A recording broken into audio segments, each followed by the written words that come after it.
Assalamualaikum warahmatullahi wabarakatuh.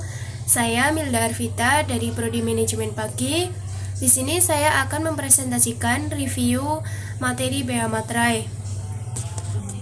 Bismillahirrahmanirrahim. Yang pertama, pengertian Bea Materai. Apa sih Bea Materai? Bea Materai adalah pajak yang dikenakan atas dokumen yang bersifat perdata dan dokumen untuk digunakan di pengadilan. Nilai Bea Materai yang berlaku saat ini adalah Rp3.000 dan Rp6.000 yang disesuaikan dengan nilai dokumen dan penggunaan dokumen. Bea Materai sudah ada sejak zaman Belanda hingga sekarang mulai dari 1.000 sampai 500, 1.000 sampai Rp2.000 dan Rp3.000 sampai Rp6.000. Yang kedua, ada sejarah Bea Materai. Sejarah Bea Materai sudah ada di Indonesia sejak tahun 1817, yaitu pada masa penjajahan Belanda yang disebut The Having van het Recht Kleinigel. Dalam peraturan tersebut, penggunaan Bea Materai didasarkan pada perbuatan atau persetujuan yang tercantum dalam surat atau akta. Yang ketiga, ada objek, tarif, dan yang terutang Bea Materai. Terdapat dalam pasal 2 Undang-Undang Nomor 13 Tahun 1985 JO PP Nomor 24 Tahun 2000. Yang pertama, Materai 6.000 digunakan untuk surat perjanjian dan surat-surat lainnya, antara lain seperti surat kuasa, surat hibah, surat pernyataan yang dibuat dengan tujuan untuk digunakan sebagai alat pembuktian mengenai perbuatan, kenyataan, atau keadaan yang bersifat perdata. Yang kedua, Materai 6.000 bisa juga digunakan untuk akta-akta yang dibuat PPAT termasuk rangkap-rangkapnya, akta-akta notaris termasuk salinannya, surat yang memuat jumlah uang lebih dari 1 juta atau harga nominal yang dinyatakan dalam mata uang asing. Bisa juga untuk yang menyebutkan penerimaan uang, yang menyatakan pembukuan uang atau penyimpanan uang dalam rekening di bank, atau yang berisi pengakuan bahwa utang uang seluruhnya atau sebagian telah dilunasi atau diperhitungkan, atau bisa juga untuk yang berisi pemberitahuan saldo rekening di bank. Materai 3.000 bisa digunakan untuk surat yang memuat jumlah uang dengan harga nominal lebih dari 250 tetapi tidak lebih dari 1 juta. Objek tidak terutang bisa juga untuk surat yang memuat jumlah uang dengan nominal tidak lebih dari 250. Objek, tarif, yang terutang Bea Materai pada Materai 6.000 bisa digunakan untuk surat berharga seperti wesel, promes, dan aksep yang berharga nominalnya lebih dari 1 juta. Materai 3.000 bisa digunakan untuk surat berharga seperti wesel, promes, dan aksep yang harga nominalnya lebih dari 250 tetapi tidak lebih dari 1 juta. Objek, tarif, dan yang tidak terutang Bea Materai adalah surat berharga seperti wesel, promes, dan aksep yang harga nominalnya tidak lebih dari 250. Objek Materai 6.000 bisa juga digunakan sebagai efek dengan nama dan dalam bentuk apapun sepanjang harga nominalnya lebih dari 1 juta. Objek materai 3000 bisa digunakan sebagai efek dengan nama dan dalam bentuk apapun sepanjang harga nominalnya lebih dari 250 tetapi tidak lebih dari 1 juta. Objek BH materai tidak terutang bisa digunakan sebagai efek dengan nama dan dalam bentuk apapun sepanjang harga nominalnya tidak lebih dari 250. Objek tarif BH materai 6.000 bisa digunakan untuk surat-surat biasa dan surat-surat kerumah tanggaan, surat yang semula tidak dikenakan BH materai berdasarkan tujuannya jika digunakan untuk tujuan lain atau digunakan oleh orang lain dan lain dari maksud semula yang akan digunakan sebagai alat pembuktian di muka pengadilan. Yang selanjutnya, objek dan tarif BH materai Rp3.000 bisa digunakan sebagai cek dan bilet giro tanpa batas penggunaan. Besarnya harga nominal berlaku efektif per 1 Mei tahun 2000.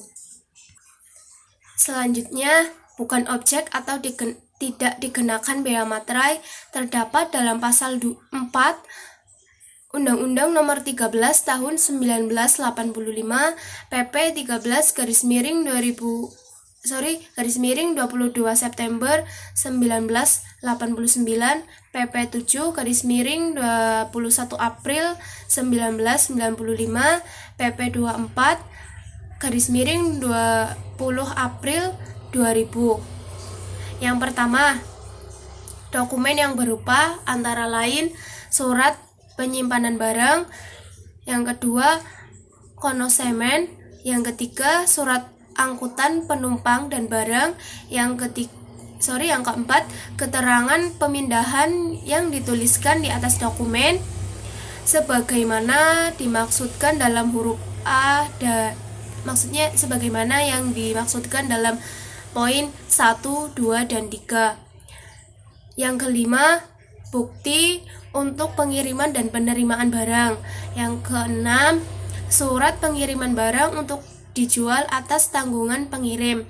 Yang terakhir atau yang ketujuh, surat-surat lainnya yang dapat disamakan dengan surat-surat sebagaimana dimaksud dalam poin 1 sampai poin 6 atau pada PowerPoint tersebut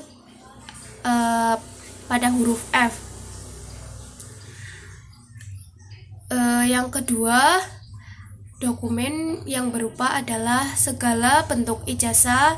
Yang ketiga, tanda terima gaji, uang tunggu, pensiun, uang tunjangan, dan pembayaran lainnya yang ada kaitannya dengan hubungan kerja, serta surat-surat yang diserahkan untuk mendapatkan pembayaran itu. Yang keempat, dokumen yang berupa adalah tanda bukti penerimaan uang negara dari kas negara, kas pemerintah daerah, dan bank.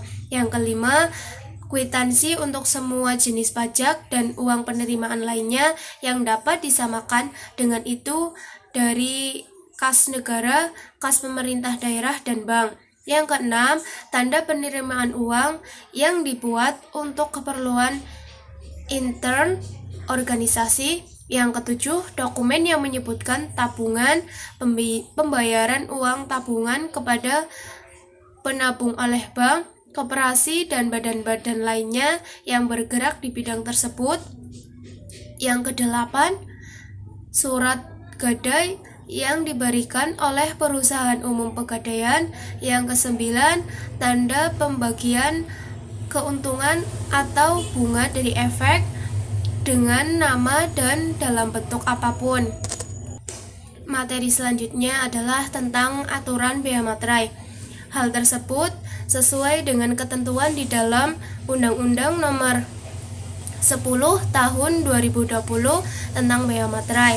Sesuai dengan undang-undang tersebut, maka mulai per tanggal 1 Juni 2020 mulai per tanggal 1 Januari 2021, bea materai hanya berlaku satu tarif, yaitu 10.000 dengan masa transisi 1 tahun atau hingga akhir Desember 2021.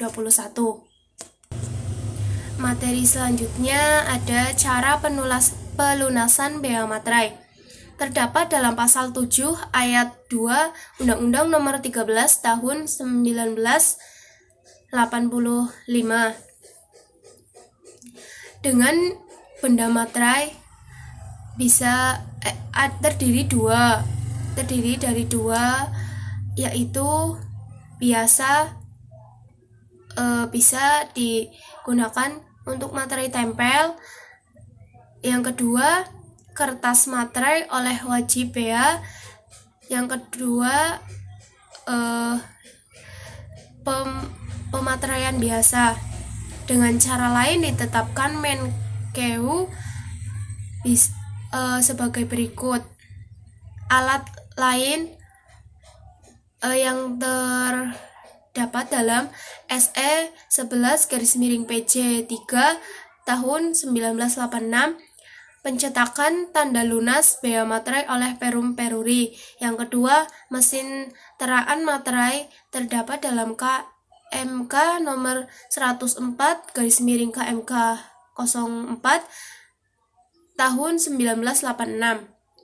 Sebelum diterbitkan izin penggunaan mesin teraan atau pencetakan tanda lunas bea materai harus disetorkan di muka dengan menggunakan SSP atau GIR 5.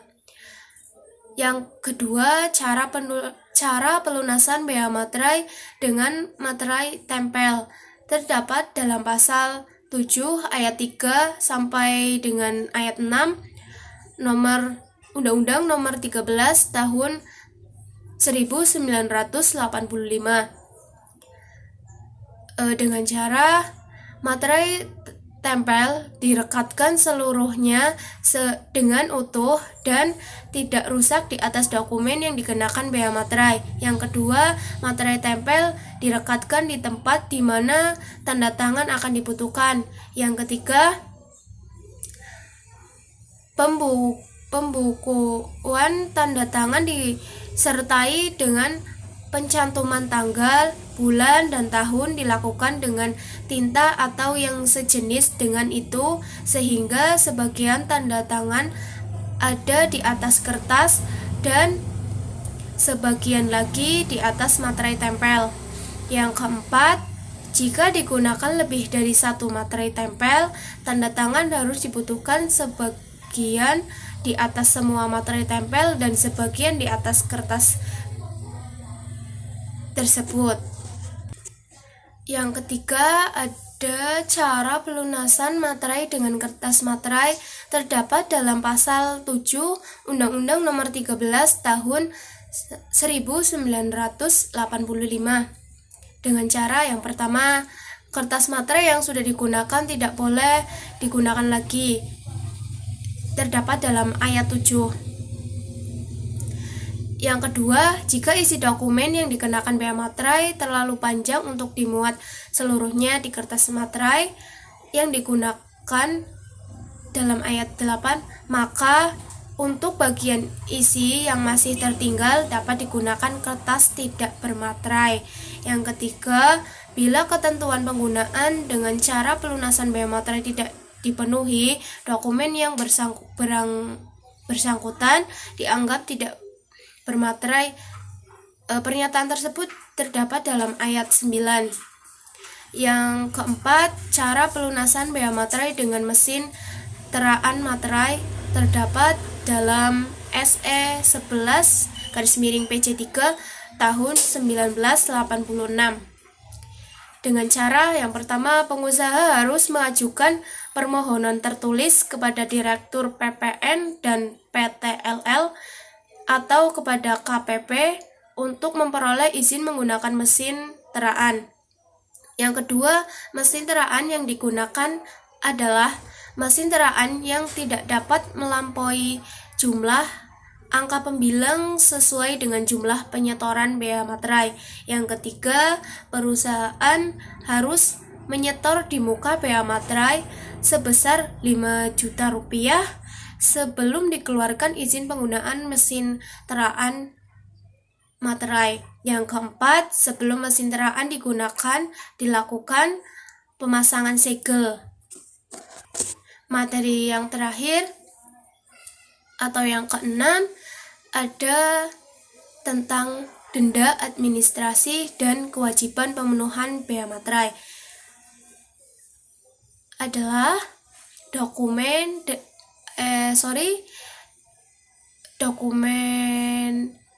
yang terutang bea materai tetapi bea materainya tidak atau kurang dilunasi sebagaimana mestinya dikarenakan denda sebesar 200% dari bea materai yang tidak atau kurang dibayar.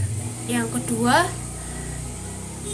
pelunasan bea materai yang terutang berikut dendanya dengan cara pemateraian kemudian. Cukup sekian review materi bea materai dari saya. Apabila ada kata-kata yang kurang berkenan, saya mohon maaf yang sebesar-besarnya. Wabillahi taufiq wal hidayah. Wassalamualaikum warahmatullahi wabarakatuh.